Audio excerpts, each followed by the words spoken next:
This is Bobby C. reporting from Yankee Stadium. There's very few times in your life where champagne in your eyes and the burning sensation that comes with it is actually a good thing. The Yankees are moving on to Boston, folks. They defeat the Oakland Athletics in the wild card game.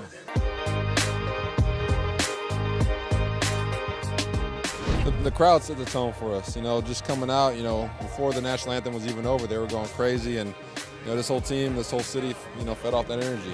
How crazy is this? I'm just a Missouri boy. I never thought I'd be playing for the Yankees, and now I'm playing on this, center stage in the world, and I'm having the time of my life. How important is it to get an opportunity to play in big-time moments like this?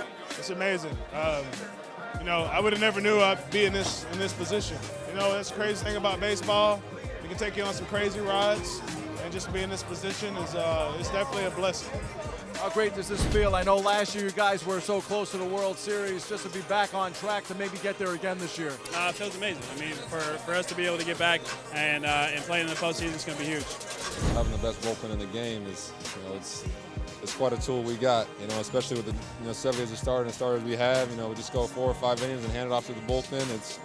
It puts us in pretty good position. Has this lived up to everything you thought it would be so far? It feels really good. I mean, I feel really happy for right now.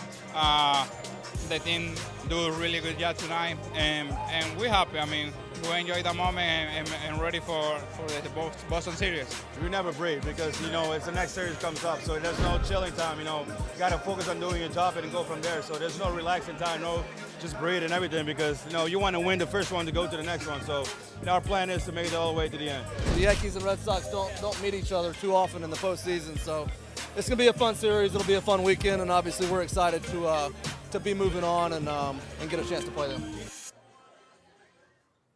Yes, Rena, that was a champagne jerry curl. Those are fun, unless you're an A's fan or play for Oakland, of course. Was there really any doubt, Yankee fans? With the team's loss in the American League wildcard game, the Athletics have now dropped their last 8 winner-take-all games. There was no shame in losing to the historically powerful Yankees on Wednesday in the Bronx, but Oakland's futility in big spots dates back to 2000. That year was the first of 4 consecutive seasons that the Athletics would lose Game 5 of the ALDS. The game was won in the first inning on that moonshot from Aaron Judge. The new, more Herculean version of Derek Jeter set the tone. The Bombers never looked back. And yes, as I've said on this show before, the Yanks go where Aaron Judge goes, case and verdict. In Boston, the Pinstripers will go where J.Happ goes tonight.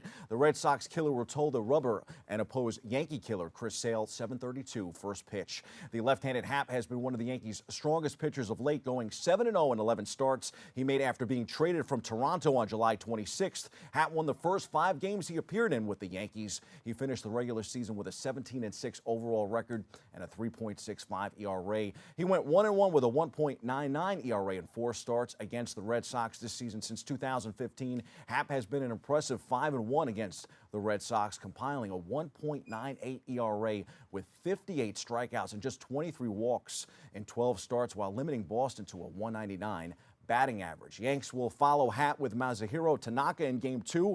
Boston will trot out David Price in Game 2. Bombers will be back in the Bronx Monday night for Game 3 in the best-of-5 series. Despite Boston winning 108 games and the Yanks now standing at 101 on the season, including Wednesday night's wild-card win, I'm still taking the Pinstripers. The Bombers match up well with Boston. They could easily sweep this series. Yes, you heard me say that correctly, but I'll take them in 4 games. No one beats the Yanks in the Bronx. They'll close out the series Tuesday night. I expect to see a Houston-New York ALCS rematch. Milwaukee and Colorado and the LA Dodgers and Atlanta are the other 2 series in the National League. Cleveland and Houston are playing in the other division series. In the American League, the Rockies eliminated the Chicago Cubs in the NL wildcard game. Time for some quick hitters. On the ice, the New York Rangers kick-started their 2018-19 season last night at MSG. Nashville slipped past the Broadway Blue Shirts 3-2.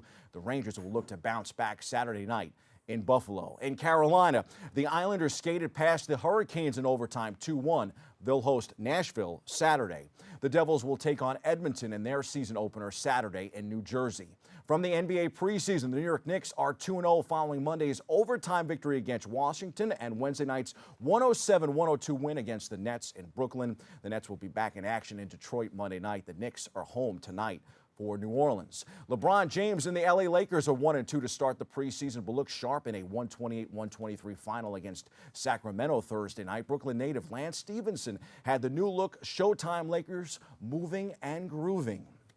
From Formula One, Lewis Hamilton will likely be moving and grooving this weekend in Japan. The F1 leader has won 3 straight races. It's Mercedes who have enjoyed recent success at the Japanese Grand Prix, winning the last 4 editions of the race, with Hamilton claiming 3 of those triumphs. The Brit is on a mission to earn his 5th Japanese win this weekend, with the overall aim of increasing his lead at the top of the championship. Meanwhile, NASCAR is in Dover this weekend. I'll take Kevin Harvick in this one. Since 2005, the fastest car in a given race won 40% of the time. Harvick, whose number 4 Ford is the fastest car in the series this season, has the only vehicle that ranks inside the fastest 5 on all track types represented in this round. That elite speed served him well. He won at both Dover and Kansas earlier this year and finished 4th at Talladega. On the NFL gridiron, the New York Giants are in Carolina Sunday to face the Panthers at 1 p.m. The Jets will be home Sunday for a 1 p.m. kickoff at the Meadowlands. Denver is coming to MetLife. I'll take the Giants and the Jets in a bounce-back week for the 2 teams.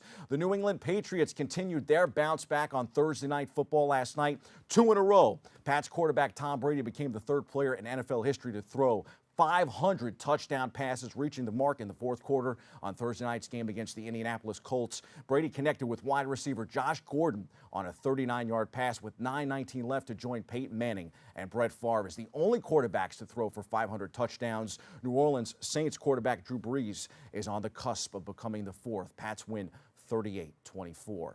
Number 7 Oklahoma and number 19 Texas face off in one of the best rivalries in college football this weekend. Texas is a dangerous team and could be a serious contender this year. Number 6 Notre Dame will take on number 24 Virginia Tech in another notable matchup Saturday. While closer to home, Fordham football is still searching for their first win of the season. They'll host Georgetown at Rose Hill at 1 p.m. Notre Dame, Virginia Tech kicks off at 8 p.m. Oklahoma, Texas gets started at noon. Dave Anderson, a sports columnist for the New York Times for more than 3 decades and the recipient of a Pulitzer Prize for commentary, an award rarely bestowed on a sports writer, died on Thursday in Crestkill, New Jersey. He was 89 years old. Anderson wrote for his high school and college newspapers and got his first newsroom job at 16 in the mid-1940s when he was hired by a messenger for the New York Sun, where his father worked in advertising sales. After college, he covered the Dodgers for the Brooklyn Eagle in 1953 and 54. When that newspaper went out of business in 1955, he went to the Journal-American. He moved on to the Times as a general assignment sports writer in 1966. He was a great man. I'm honored to say I had the pleasure of meeting him in the press box. He will be missed. Those are the headlines. We hit the C-list for the main event.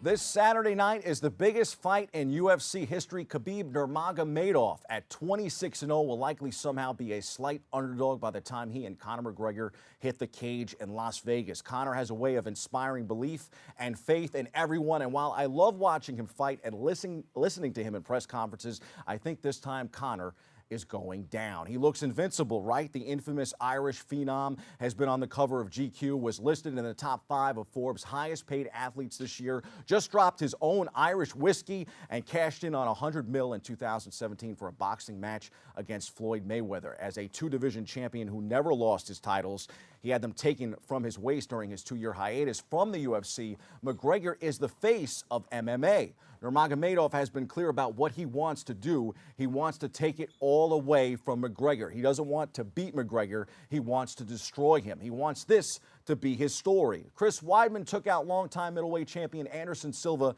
at UFC 162. He became an icon killer in the process. Khabib will do the same Saturday night. The main card starts at 10 p.m. on pay-per-view, a weekend of underdog upsets. That's your sports. I'm Bobby C.